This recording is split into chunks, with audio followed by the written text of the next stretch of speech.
అధిక శబ్దం చేసే బైక్ సైలెన్సర్లు, ఆటో హారన్లపై కర్నూలు పోలీసులు ఉక్కుపాదం మోపుతున్నారు. కర్నూలు డివిజన్ పరిధిలోని 100 బైక్ సైలెన్సర్లు, 600 ఆటోల హారన్లను రోడ్డు రోలర్తో ధ్వంసం చేశారు. ఇక వీటిని కర్నూలు ఎస్పీ విక్రాంత్ పాటిల్ జెండా ఊపి ప్రారంభించారు. అధిక శబ్దం చేసి ఇతరులకు ఇబ్బందులు గురి చేస్తే కఠిన చర్యలు తీసుకుంటామని జిల్లా ఎస్పీ హెచ్చరించారు. తప్పకుండా ప్రతి వాహనదారులు ట్రాఫిక్ నిబంధనలు తప్పనిసరిగా పాటించాలని సూచించారు.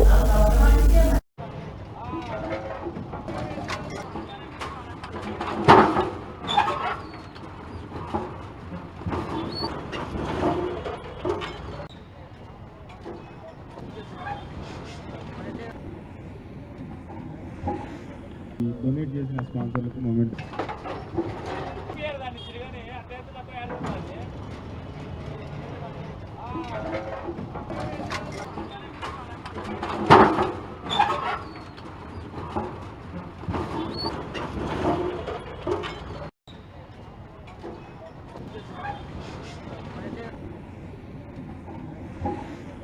డొనేట్ చేసిన స్పాన్సర్లకు memento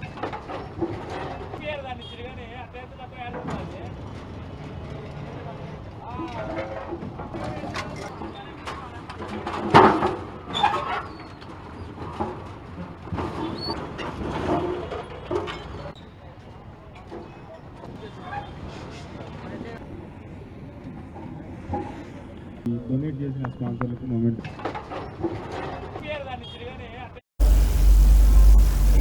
Tirupati Srinivasa sports complex లో షాప్ ఆధ్వర్యంలో రాష్ట్ర స్థాయి చెస్ టోర్నమెంట్ ప్రారంభించారు. ఈ కార్యక్రమాన్ని షాప్ చైర్మన్ రవినాయుడు ప్రారంభించారు. ఈ సందర్భంగా రవినాయుడు మాట్లాడుతూ క్రీడాకారుల్లో క్రీడా స్ఫూర్తి నిరంతరం ఉండాలి అని పేర్కొన్నారు. జిల్లా స్థాయిలో ఇప్పటికే చెస్ పోటీలు నిర్వహిస్తున్నట్లు, ఇప్పుడు తిరుపతిలో జరిగే పోటీల్లో 3060 మంది క్రీడాకారులు పాల్గొనబోతున్నారని వెల్లడించారు. గ్రామీణ ప్రాంతాల నుంచి క్రీడాకారులను తరలించి తీసుకురావడంలో తల్లిదండ్రుల సహకారాన్ని ప్రశంసిస్తూ షాప్ క్రీడలకు ప్రభుత్వ ప్రాధాన్యత ఇస్తోందని తెలిపారు. ఈ విధమైన పోటీల ద్వారా యువతలో క్రీడా నైపుణ్యాలను పెంపొందించేందుకు అవకాశం లభిస్తుందని చైర్మన్ రవినాయుడు పేర్కొన్నాడు.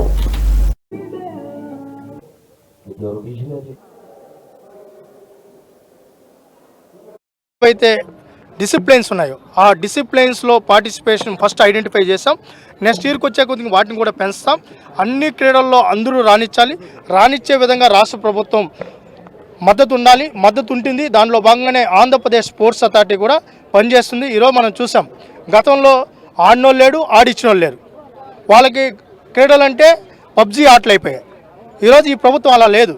ఈరోజు క్రీడాకారులను ప్రోత్సహిస్తుంది, వాళ్ళని ఐడెంటిఫై చేస్తుంది.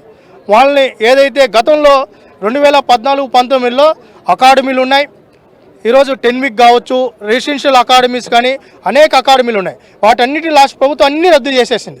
మళ్ళీ ఈ ప్రభుత్వం వచ్చిన తర్వాత అకాడమీలని పునర్నిర్మాణానికి శ్రీకారం చుట్టాం. ఎవరైతే దీంట్లో బాగా రాణిస్తున్నారు, బాగా ఎవరైతే మెడలిస్టులు కావాలనే తాపత్రయం ఉందో వాళ్ళని ఈరోజు అకాడమీలో తీసుకెళ్తాం. వాళ్ళకి అవసరమైతే నగదిచ్చి ప్రోత్సహిస్తాం. ప్రోత్సహించడంతో పాటు వాళ్ళని ఏదైతే ఉందో మెడల్స్ వచ్చినాక చప్పట్లు కొట్టే కార్యక్రమం కాకుండా మెడల్స్ రావడానికి ఆంధ్రప్రదేశ్ స్పోర్ట్స్ అథారిటీ ఎలా పనిచేయాలో ఈ డిపార్ట్మెంట్ అలా పనిచేయడానికే ఈ కార్యక్రమాలన్నీ శ్రీకారం చుట్టాం. దాంతోపాటు ఈరోజు అమరావతి ఛాంపియన్షిప్ ముందు సంవత్సరం బ్రహ్మాండంగా నిర్వహించాం. ఈ సంవత్సరం 3 లక్షల మంది విద్యార్థులు మమేకం కావాలనేది లోకేష్ గారు, ముఖ్యమంత్రి గారు ఆలోచన. తదనుగుణంగా పనిచేస్తుంది. అదేవిధంగా సమ్మర్ క్యాంప్స్ రన్ చేయాలి. ఈ సంవత్సరం ఇంకా బ్రహ్మాండంగా సమ్మర్ క్యాంప్స్ రన్ చేస్తాం. అంటే ఏ జిల్లాలో చూసినా, ఏ స్కూల్లో చూసినా, ఎక్కడ చూసినా క్రీడలు అనేది రాణించాలి, క్రీడల్లో భాగస్వాములు చేయాలి. ఇది ఓన్లీ మెడల్స్ కోసమే కాదు, ఆరోగ్యం కోసం కూడా. ఈరోజు గెలుపోటములు తట్టుకునే శక్తి, సామర్థ్యం ఒక క్రీడాకారుడికి మాత్రమే ఉంటుంది.